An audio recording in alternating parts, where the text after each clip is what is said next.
Hello, fellow Rotarians. I'm Cedric Hill, and it's my distinct honor to serve as your club's president for the Rotary year 2022-2023. As we move into the next year with the challenges our world faces, I'd like to call us to be a club of even more action, impacting our community, nation, and world with the same fierceness and intention Rotary has always exhibited. Thank you for your service to Rotary. This is our home club. To the community and world that we face, let's together imagine Rotary.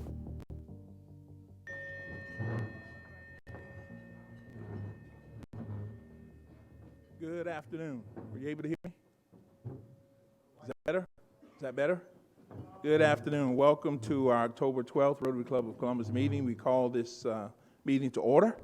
If you would join me in the pledge of allegiance to our flag. I pledge allegiance to the flag of the United States of America and to the republic for which it stands, one nation under God, indivisible, with liberty and justice for all. At this point, I'd like to call on past President Jimmy Elder to give us invocation in his faith tradition. Thank you, President Cedric. Would you bow with me as together we pray? We're grateful for all the blessings that you give us. You give us a community that is filled with wonder and joy. But you also give us a world that's filled with much need that we have the opportunity to help meet. We thank you for those who walk us through some of the difficult times of life, those who see to it that we are safe. And we thank you for those who guide us in vision and possibility. I thank you for this club and for the impact that it has on this community as a steward. Both in good times and difficult times, we bond together and we find your strength and your ability to do what needs to be done. May the commitment always continue. May your blessings always be with all of these who give time and effort to this community. And I pray you'll bless the food we share and the fellowship. It's in your name we pray together. Amen. Don't forget the can.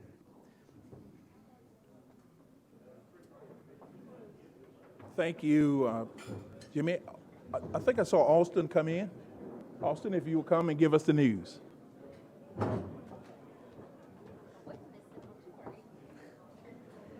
Good afternoon, everyone. Here is a look at your headlines. Black Friday in October. Target, Amazon, Walmart, and numerous other companies are getting a head start in holiday sales this year. Worries over a more competitive holiday shopping season due to a slowing economy has caused companies to start holiday sales early. 'Tis the season. Fort Benning to become Fort Moore. Last year, Congress passed legislation wherein military bases named after Confederate soldiers, such as Fort Benning, would need to be renamed. The renaming task force concluded its report and earmarked Fort Moore after Lieutenant General Hal Moore and his wife Julia for Fort Benning. The last step in the process is the receipt of the Department of Defense's approval. The Dow Jones was up 146 points at noon today. Your weather forecast is rainy, as we all know, with a high of 75 and a low of 65. Have a great day.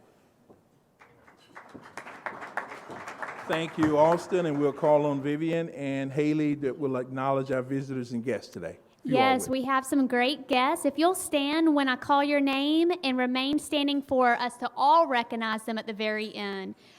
We're glad that Joel Ames brought Mike Brown, the director of Piedmont, Columbus, and Regional of Security Department. Melissa Thomas brought her brother Ken Thomas and her husband Jim Thomas. Ken Thomas is an author that you'll hear from. Cedric Hill brought Danielle Forte, Superior Court Clerk of Muskogee County. Jimmy Elder brought his son Johnny Elder from Morgan Stanley. Angelica brought Ernest Fannings, founder of Aristo Math. Joseph Brannon brought Art Smith, who is our Superior Court Judge. Vivian Bishop, who is beautiful right here, brought 4 guests, U.S. Congressman Sanford Bishop, Chief of Staff Kenneth Cutts, local businesswoman Pam Williams.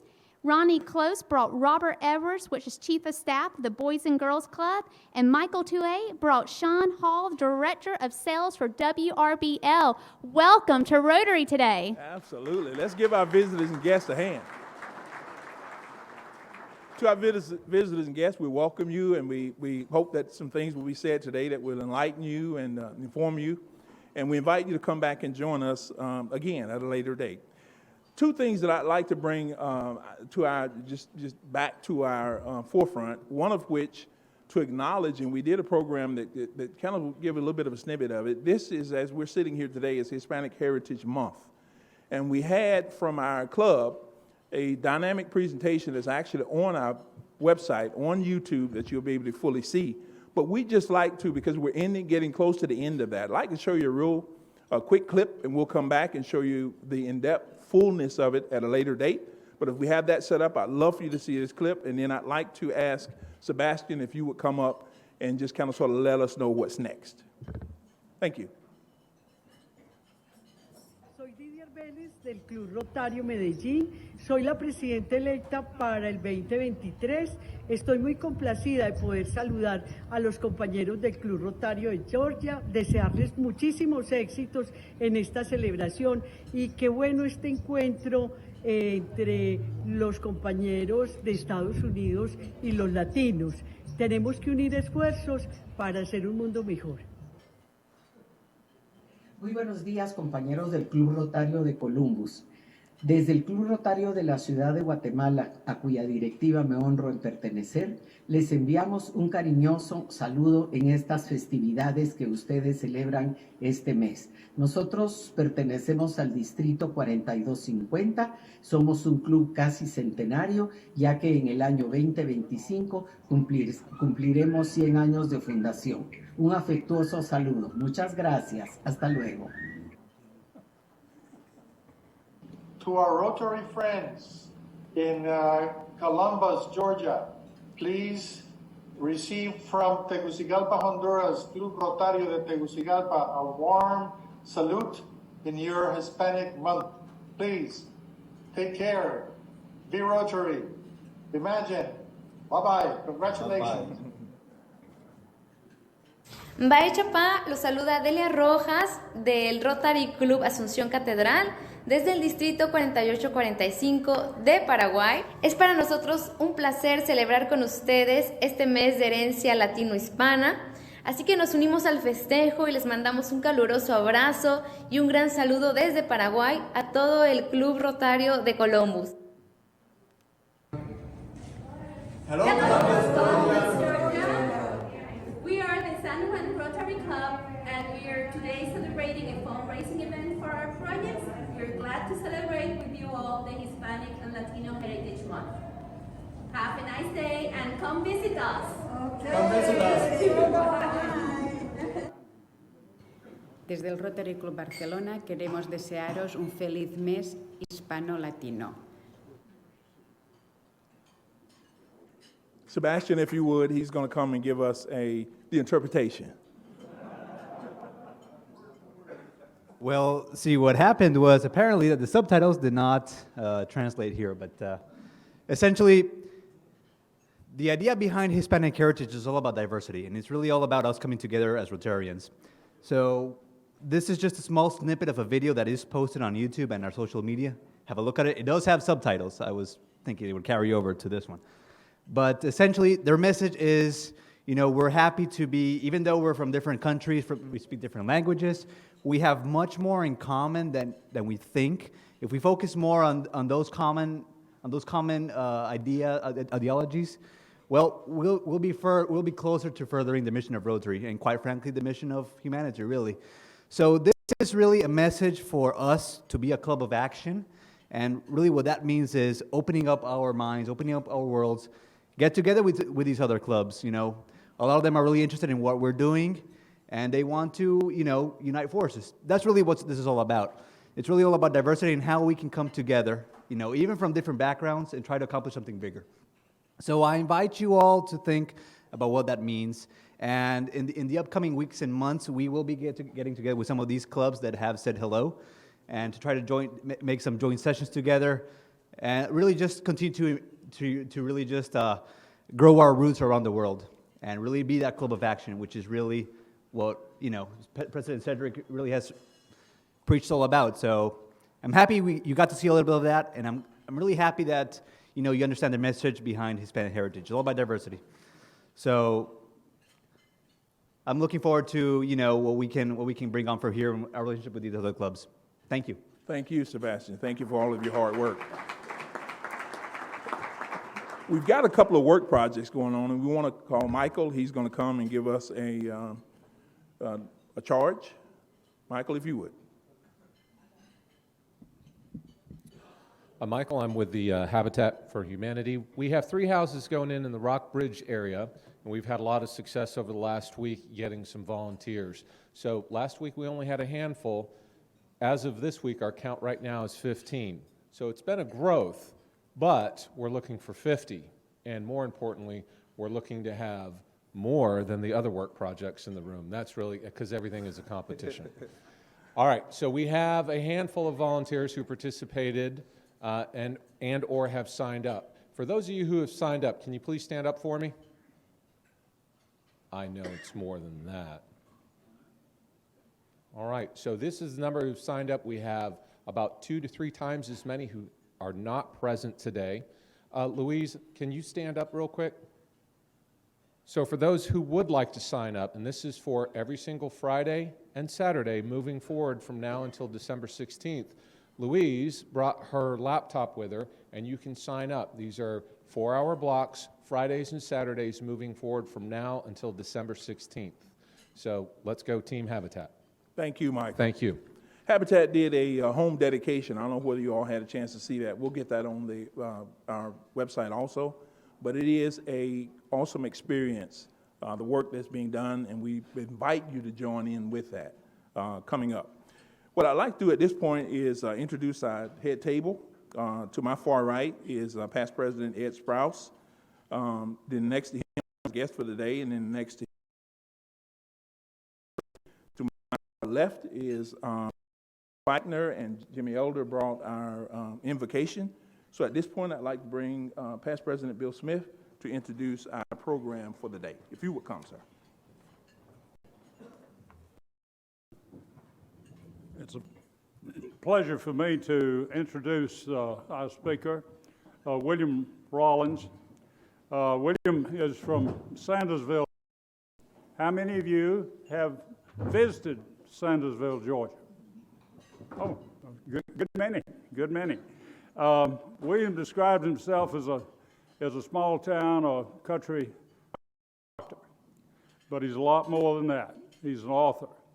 This book that he'll address us about today is his 12th published book. He wrote 10 of them while he was actually practicing, and this one and one other after he retired a couple of years ago.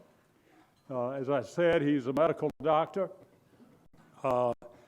educated at Emory, Tulane Medical School, and did his residency at Johns Hopkins in Baltimore. He visited over 50. About 2 years ago, when he contacted me and said that he had been contacted by Mercer University Press and asked to write this book. I didn't contact him, and he said he heard that I had been involved in it and would like to talk to me, and we formed a very relationship in the last 2 years, and I'm proud to call him my friend. I was obviously happy to see this book published. In the business of selling books at Rotary, we don't sell unless your events do. And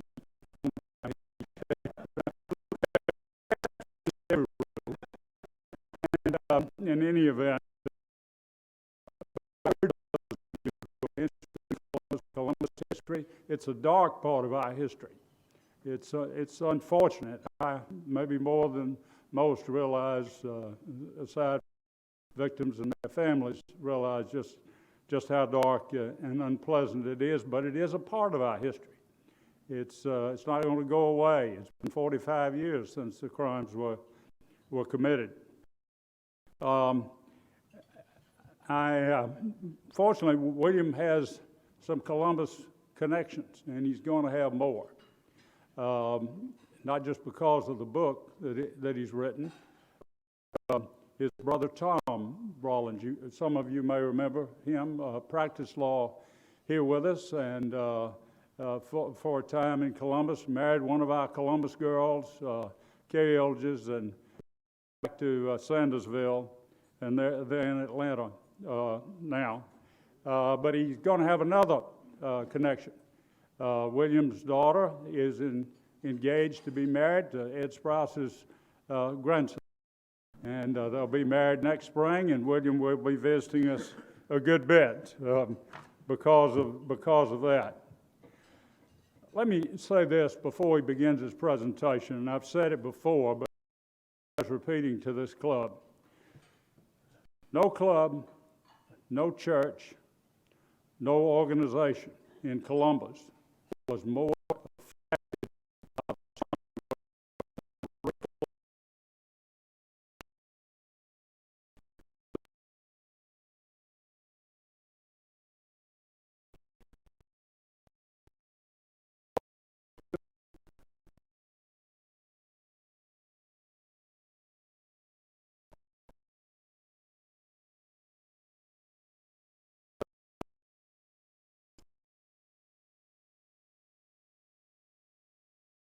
Harry Jackson.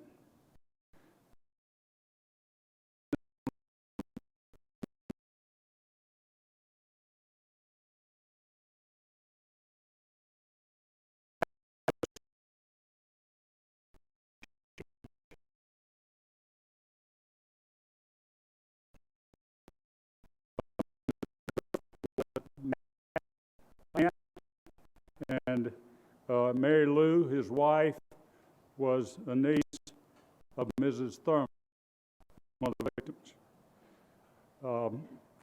Mrs. Gertrude Miller, who was the first person attacked, was, she survived by the grace of God, and she lived in court and identified as her attacker. Very critical witness and showed a lot of courage. I call her one of the three heroines. There are three heroines. She was the aunt of our member Ed Bouchard. Mrs. A. Elges, Sr., home was terrorized twice by Gary. William Swift, one of our members, home was burglarized by Gary. Fortunately, no one was at home at the time. I'm not sure if he's here or not, played an unknowing critical role in the case, in that he had just come to Columbus in 1977, opening his medical practice. His parents had a reception for him and his wife, and a cousin was staying with an aunt of his, Mrs. Sanderson, who was deceased, and that'll be a part of the story, how a pistol was stolen in their burglary that night, and that's what led to the identification and arrest of Gary. And Bill Feigner is sitting up here at the head table with us. His father, of course you all will recall, was mayor of Columbus, not during the crimes themselves. Jack Mickle was mayor then, but was mayor during the arrest and the trial, and I can say gave me every resource that I needed, and I've always been grateful to him. I've taken enough.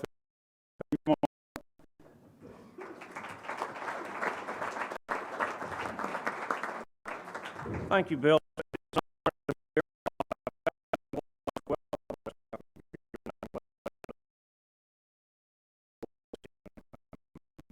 It's great.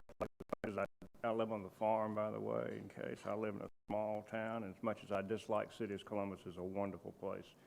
And I look forward to being here again.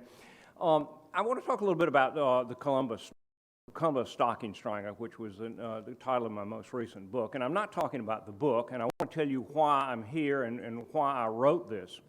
I didn't write this for any reason other than the fact that this is an important part of Georgia history, and not only Columbus history, but the state history.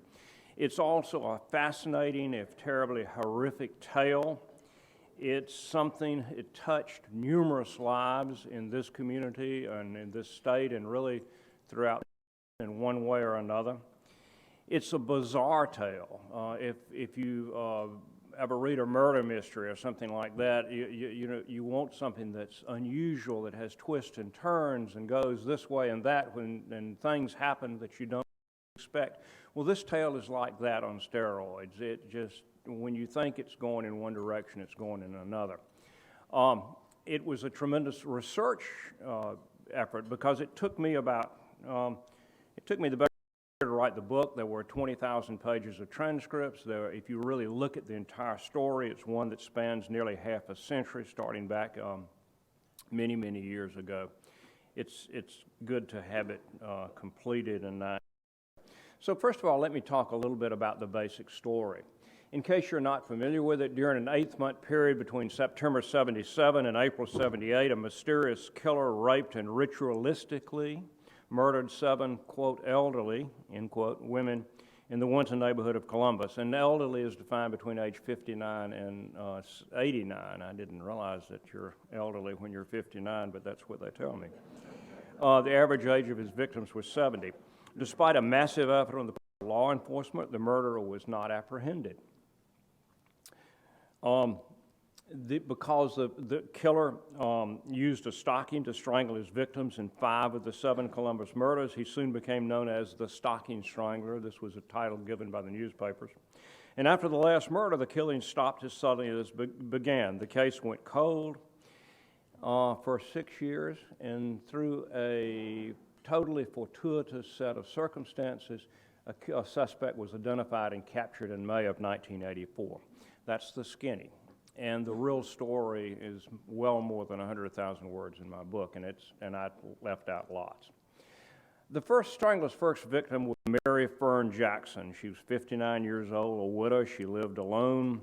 She was the director of education for the Columbus Health Department. She was a very popular and highly respected lady. The strangler broke into her home at night and murdered her.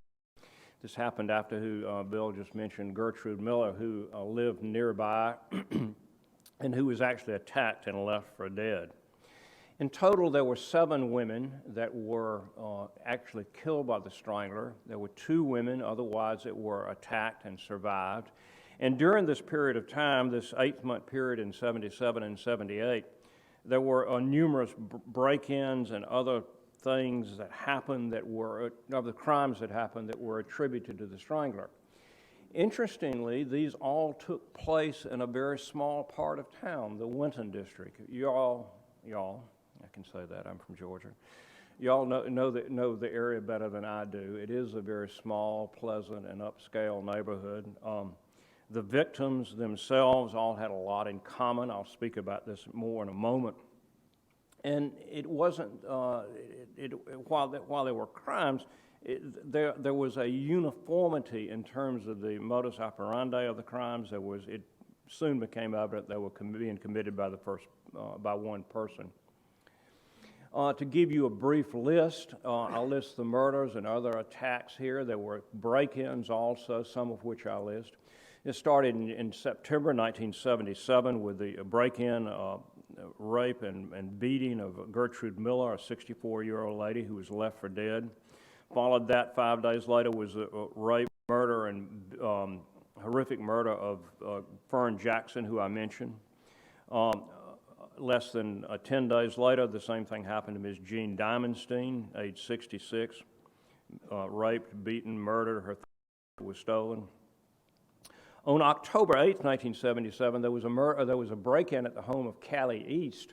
The strangler, it appeared, would only attack his victims when a single white female was alone in the house. And unbeknownst apparently to the person that broke in at the time, Ms.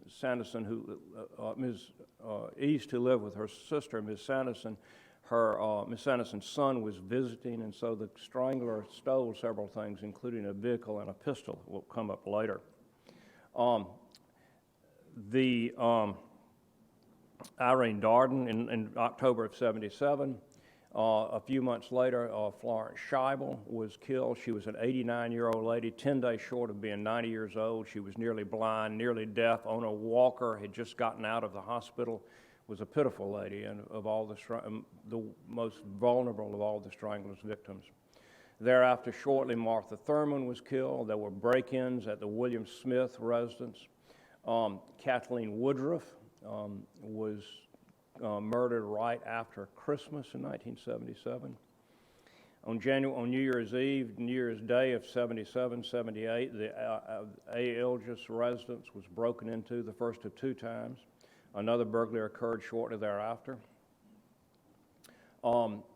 Emily Woodruff, related by marriage to Miss Kathleen Woodruff, her house burglarized in February. A few days later, the Abraham Ilgis house was broken into a second time, but in the interim, they'd installed a burglar alarm, so the burglar was scared and ran away.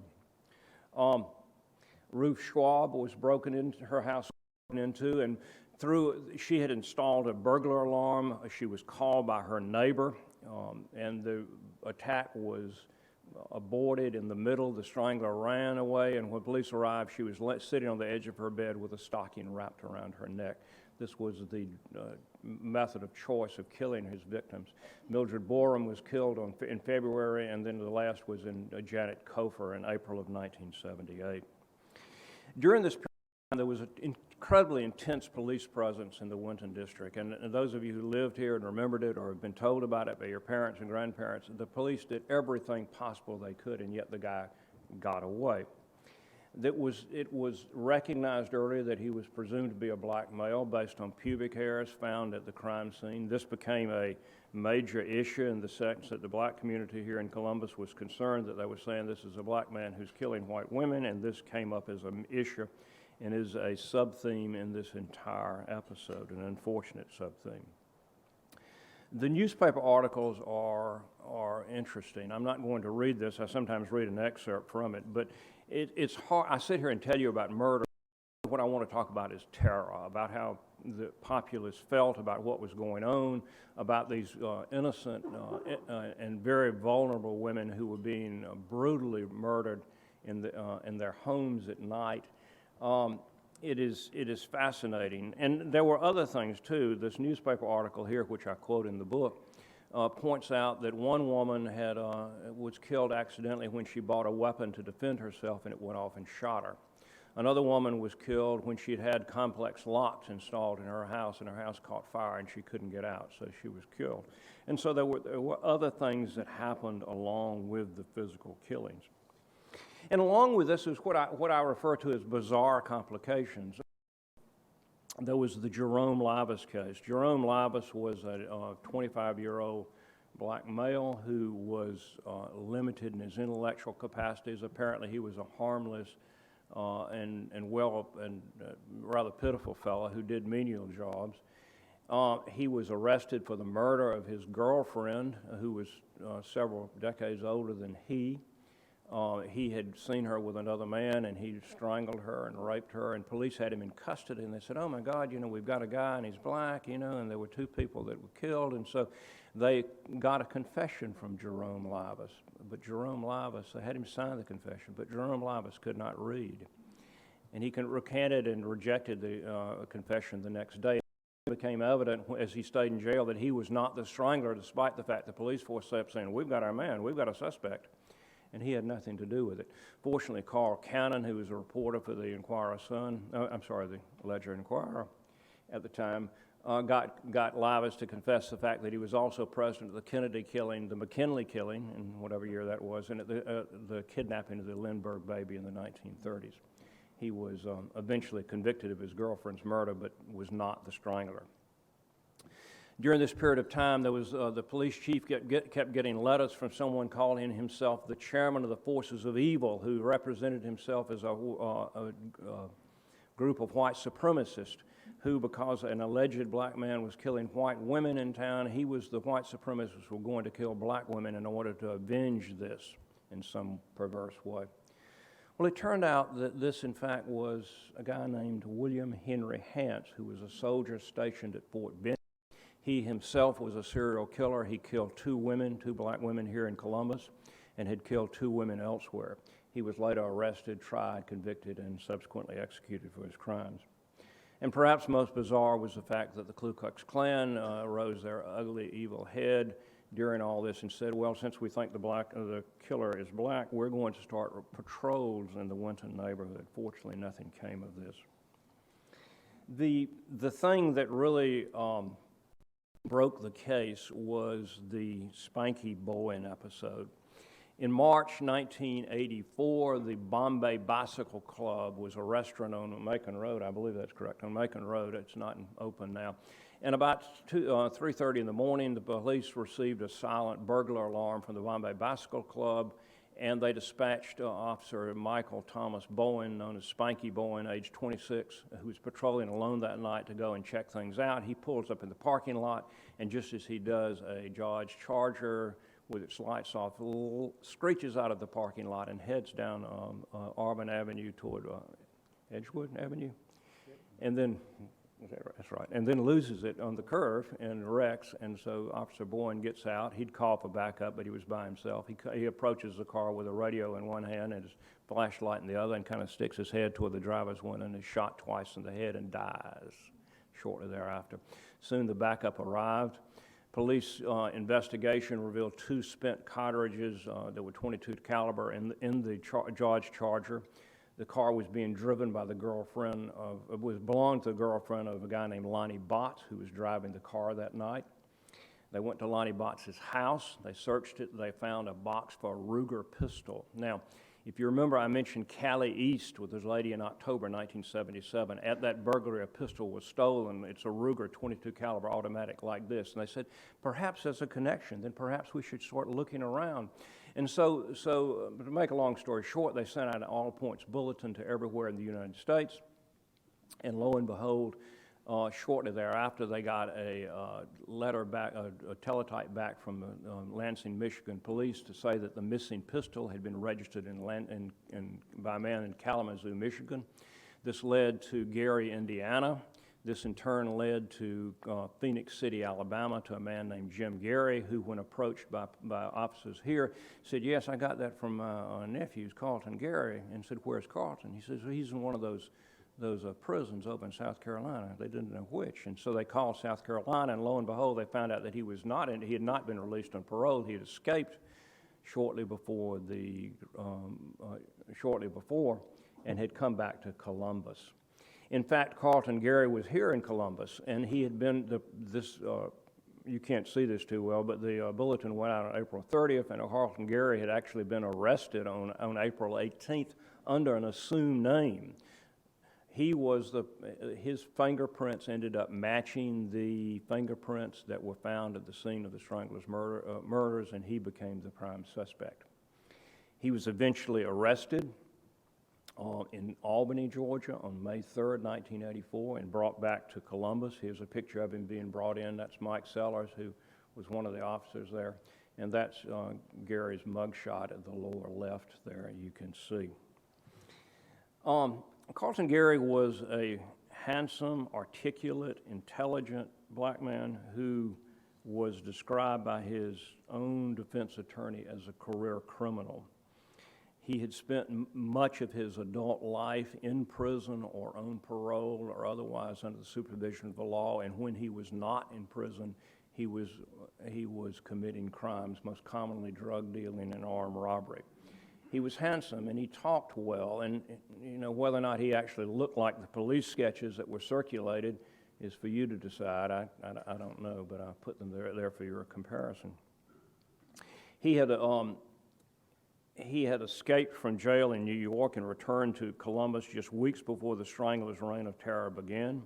And in mid-late 1978, he became known as a steakhouse bandit in South Carolina and ended up being arrested and imprisoned there. And this, in part, accounts for the fact that the case went cold and there wasn't any more murders. He had escaped in March of 1984 and returned back to Columbus and was arrested shortly thereafter. Gary admitted, when questioned by police, to being in the victims' homes, but he tried to shift the blame for being there, not knowing what the police had, whether they had his fingerprints or not, to other people, and said that, he said, well, you know, I was just there to rob the houses, and somebody else committed the murders, and said, who was that other? And Gary said, well, reluctantly, this was a guy named Malvin Michael Crittenden, and I'll tell you more about that in a moment. He revealed to the police knowledge of the crime scenes that was not public, and he considered eluding police as a game as much as anything. He was indicted shortly for 3 of the 7 murders attributed to the Strangler.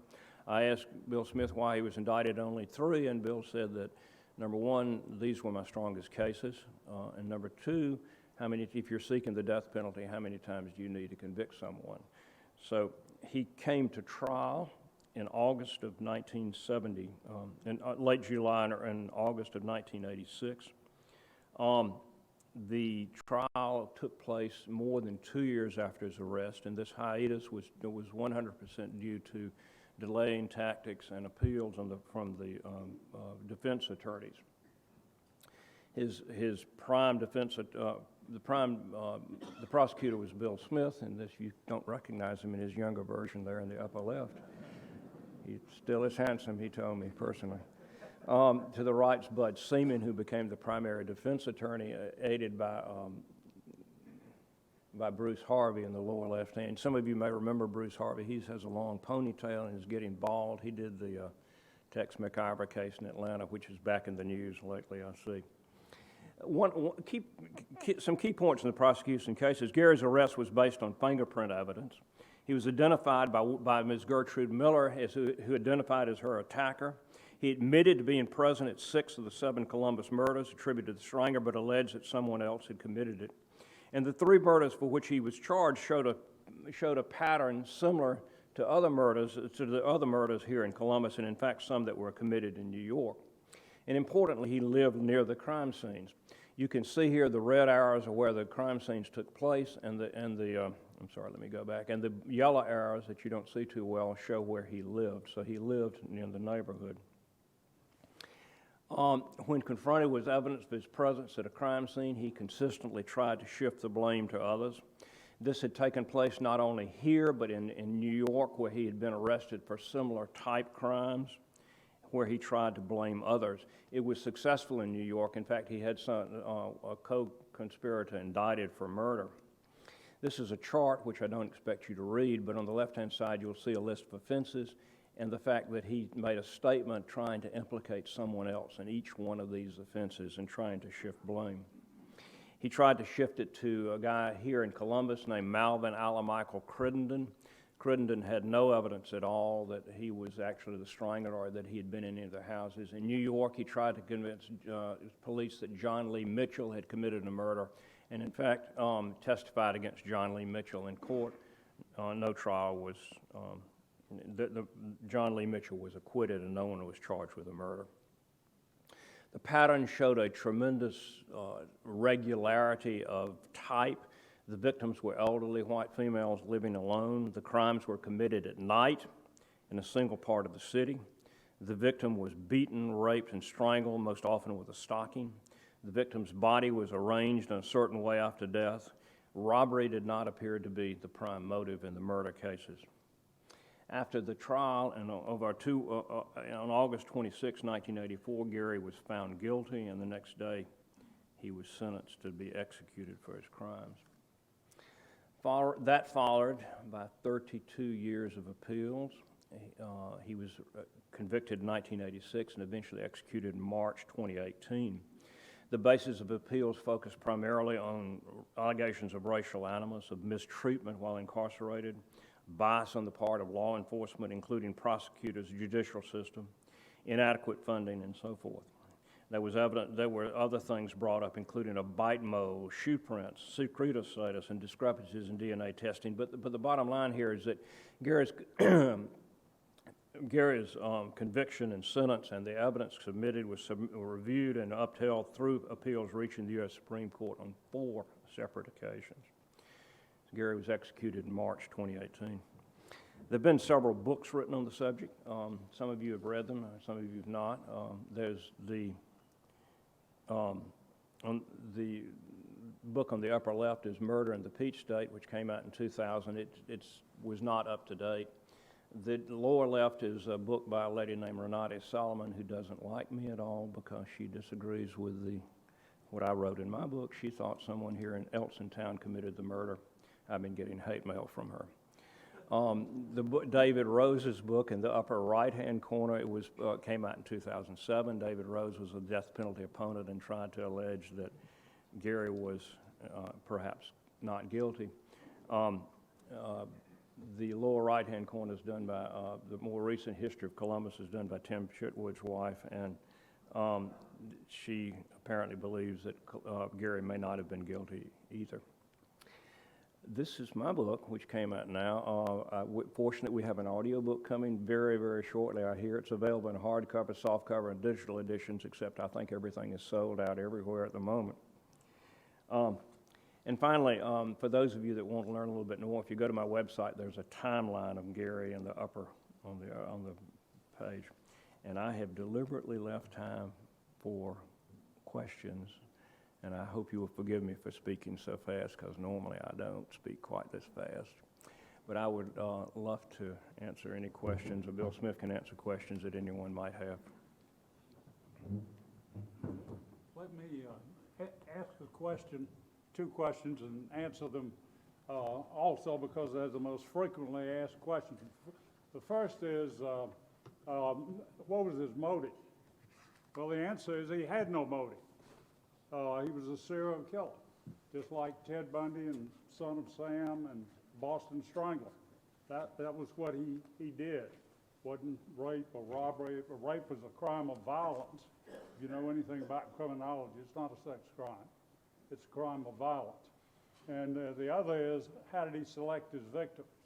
And unfortunately, the answer is we'll never know. He said that he tried to lay it off on Crittenden. Crittenden selected the victims. Crittenden certainly was not involved in the crimes whatsoever, so that's false. We've got him jogging through the neighborhoods, had him identified by a witness. At least one witness is jogging by one of the victims' houses a couple of days before she was killed. We just presume he was careful enough to walk through, see a house where a woman might be living alone. But other than that, we'll never know exactly how he selected his victims. William, would you talk about the DNA evidence snafu that took place? I found that very interesting. Which evidence? DNA. DNA. The question was going to talk about the DNA evidence. As you may or may not know, DNA did not come into Georgia, not used as a legal tool in Georgia until the year 2003, I believe, when there was, when it was allowed. The Georgia Supreme Court, I believe, I'm correct in saying this, allowed DNA to be used in appeals where the verdict might be changed by the DNA results. DNA could not have been tested in the 1970s. I'm told by the prosecution that the defense had the opportunity to order DNA testing earlier, but they did not do it on the supposition that their client was probably guilty based on circumstantial and physical evidence. But in 2009, shortly before his execution, which was ordered in 1986, was scheduled and rescheduled. In 2009, shortly before a scheduled execution, the defense decided to request DNA testing. The specimens were old, dating from the 1970s. They had three that possibly could be looked at. Ms. Diamondstein, Ms. Thurman, and Ms. Woodruff. I think Ms. Woodruff turned out to be nothing. Ms. Diamondstein did, in fact, have the DNA of Carlton Gary. And Ms. Thurman had the DNA of a totally unrelated person. And this was impossible to understand because her son had been there and she was a widow, and you know, how do you get male DNA in this rape specimen? And nobody could quite figure it out, which raised the legitimate possibility of there's someone that a second person or an unknown killer. It turned out that the Georgia State Crime Lab had made a number of egregious errors, the worst one of which was using contaminated material. This is a lab procedure to test the DNA, and when they did it, they used a known control to get the results. They had contaminated their equipment with DNA, and it took them a long time to figure it out, but it threw mud in the water for a very long time. As it turned out, it was a DNA error. The only solid evidence was for Ms. Diamondstein. Now, additionally, during this time frame in 2007, a cold case squad in Syracuse, New York, where Carlton Gary had been living at the time, was following up on a case from 1975, I believe, by a lady named Marion Brewer. She'd been raped and strangled and left out in a field. It was assumed that her husband had done it for various reasons, but again, you didn't have DNA at the time, so the cold case squad went back and started looking at things, and lo and behold, the DNA evidence clearly indicated Carlton Gary. Law enforcement officials from New York came down to question Gary. Gary admitted that, yeah, I remember that woman, we had sex on the hood of a car, but I didn't kill her. And so there was sufficient evidence to certainly indict him and possibly convict him, but he was on death row in Georgia at the time. DNA played, if anything, a confusing role in this case. When do you have some more books? Pardon? When are you going to have some more books? They should be, the question was when are you going to have some more books? They should be available shortly. The press run's supposed to be in any day, but I'm not here to sell books. One more. I noticed you showed the book will be coming out in Audible book. Right.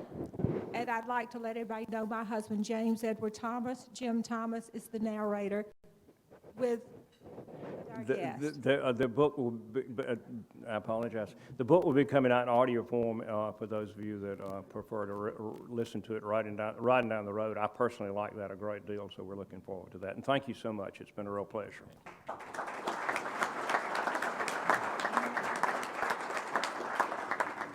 Thank you, Dr. Rawlings, for your visit with us today and talking about appreciation for you being here with us today. We're going to put a children's book with your name engrafted on it into the Chattanooga Valley Libraries.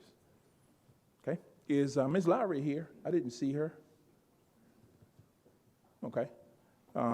Ms. Lowry is our GRSP student. We try and recognize her each week so that we can kind of sort of keep up a little bit about what she's going on. Just as a reminder, today's program will actually be on our Facebook page and on YouTube. And the next week, we'll have Ms. Barbie Starr, which will be giving us a presentation on inhuman trafficking. And I think following this, the inhuman trafficking group has a meeting over in the conference room. At this point, I'd like to call back up Past President Jimmy, if you would, and ask that you would stand. Each week, we want to do our four-way test as a reminder of who we are as Rotarians. Past President Jimmy will lead us. If you'll join me in our four-way test. Of the things we say and do, is it the truth? Is it fair to all concerned? Will it build goodwill and better friendships? Will it be beneficial to all concerned?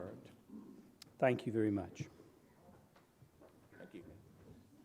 Thank you all. If there's no further business, we stand adjourned.